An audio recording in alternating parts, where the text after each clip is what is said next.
2 हफ्ते की फजीयत के बाद आखिरकार सरकार ने यह मान लिया है कि सीबीएसई के ऑन स्क्रीन मार्किंग सिस्टम में कुछ गड़बड़ियां हैं। शिक्षा मंत्री धर्मेंद्र प्रधान ने खुद यह बात स्वीकार कर ली है कि सीबीएसई के नए और डिजिटल मार्किंग सिस्टम यानी ओएसएम में कुछ खामियां रहीं।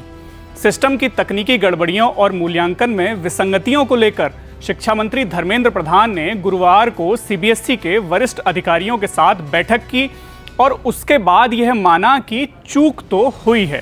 शिक्षा मंत्री धर्मेंद्र प्रधान ने मीडिया से बात करते हुए इस नए सिस्टम के चलते छात्रों को समस्या का जो सामना करना पड़ा उसकी जिम्मेदारी लेते हुए कहा कि जल्द समाधान निकाला जाएगा। शिक्षा मंत्री ने साफ तौर पर कहा कि व्यवस्था को सुधारा जाएगा, जिम्मेदारों की जवाबदेही तय की जाएगी। शिक्षा मंत्री ने इस पूरे मामले की नैतिक जिम्मेदारी लेते हुए छात्रों को भरोसा दिलाया कि इस गड़बड़ी में शामिल किसी भी दोषी को बख्शा नहीं जाएगा। आज इस वीडियो में हम बात करेंगे कि सीबीएसई का पोर्टल कब तक सुधर जाएगा, छात्र रीचेकिंग और वेरिफिकेशन के लिए कब से पुनः आवेदन कर पाएंगे और ओएसएम विवाद के बीच ग्रेस मार्क्स देने की मांग क्यों उठ रही है। ऑन स्क्रीन मार्किंग सिस्टम में आई भारी गड़बड़ी और छात्रों के टूटते भरोसे के बीच सीबीएसई ने फिर से रीचेकिंग और वेरिफिकेशन पोर्टल 1 जून से फंक्शनल करने की बात कही है। जिन छात्रों ने अपनी उत्तर पुस्तिकाओं की स्कैन की हुई कॉपी प्राप्त कर ली है वे अब रीचेकिंग के लिए आवेदन कर सकते हैं। सीबीएसई ने दावा किया है कि पोर्टल में आई खामियों को दूर कर लिया गया है। इस बीच सोशल मीडिया पर छात्रों को ग्रेस मार्क्स देने की मांग प्रबलता से उठाई जा रही है। छात्रों का दावा है कि इस बार उन्हें अपेक्षा से बहुत कम अंक दिए गए, जबकि कुछ परीक्षकों ने भी मूल्यांकन प्रणाली में तकनीकी खामियों की ओर इशारा किया है। इसी वजह से अब छात्रों को 15 से 20 ग्रेस मार्क्स देने की मांग तेज हो गई है।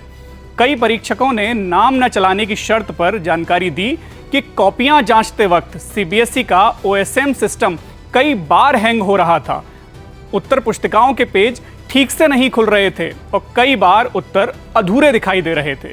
इसके अलावा लंबे आंसर्स को स्क्रीन पर पढ़ना कठिन होने के कारण भी सही मूल्यांकन प्रभावित होने की आशंका जताई गई है। दरअसल सीबीएसई ने इस वर्ष 12वीं कक्षा में कॉपियों की जांच प्रक्रिया को डिजिटल बनाने के लिए ऑन स्क्रीन मार्किंग सिस्टम लागू किया है। इसमें परीक्षक छात्रों की कॉपीज कंप्यूटर स्क्रीन पर देखकर अंक देते हैं।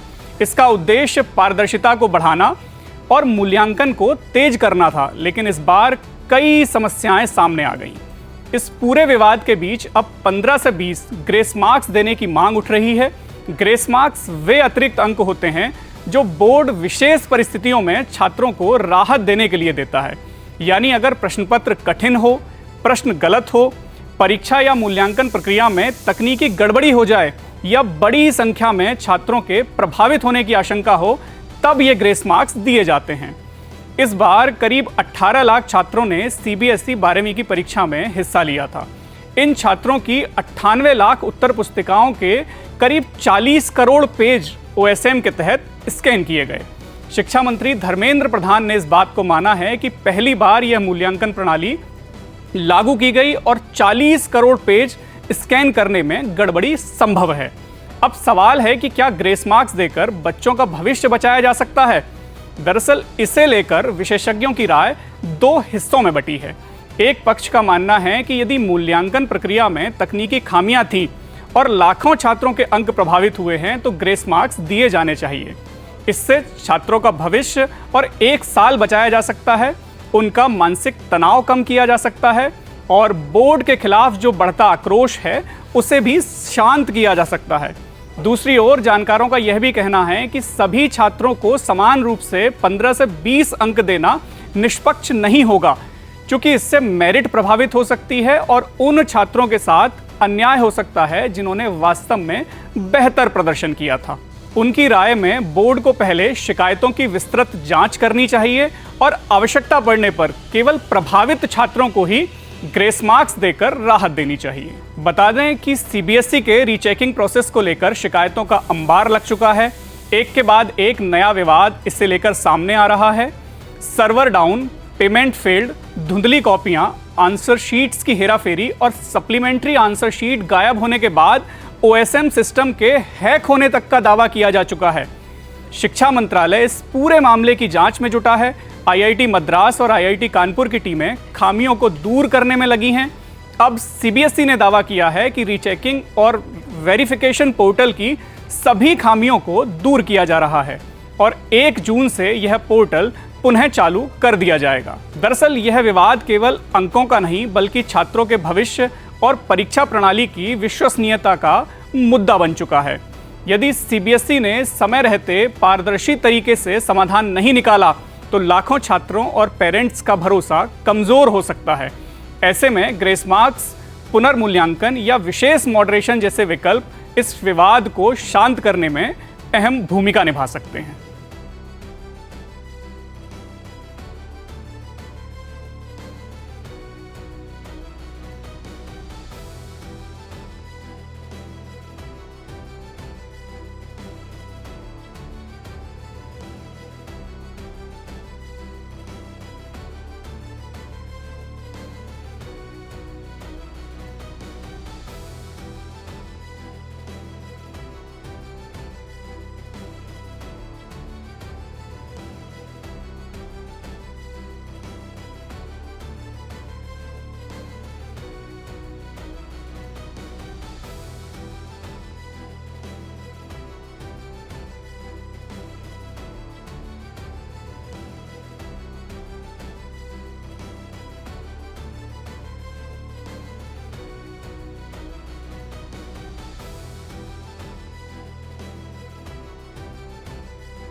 खबरों की रणभूमि में यहां शोर नहीं सोच लड़ती है, जहां शब्द नहीं फैक्ट्स वार करते हैं और हर सवाल खोलता है सच की नई परत।